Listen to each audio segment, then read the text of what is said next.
Good morning teachers. I am Jivika and my partner is Aradhya. Today I am going to show you water cycle. This is our project.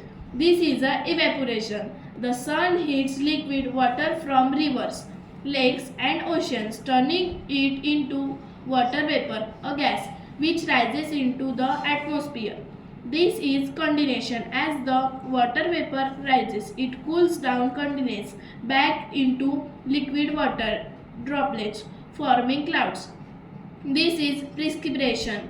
When the water droplets in the clouds become heavy enough, they fall back to the earth's surface as rain. This is collection. The water that falls to the ground collects in rivers, lakes, oceans, and the ground, and the cycle begins again.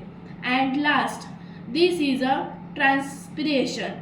Plant also release water vapor into the air through a process called transpiration. Thank you.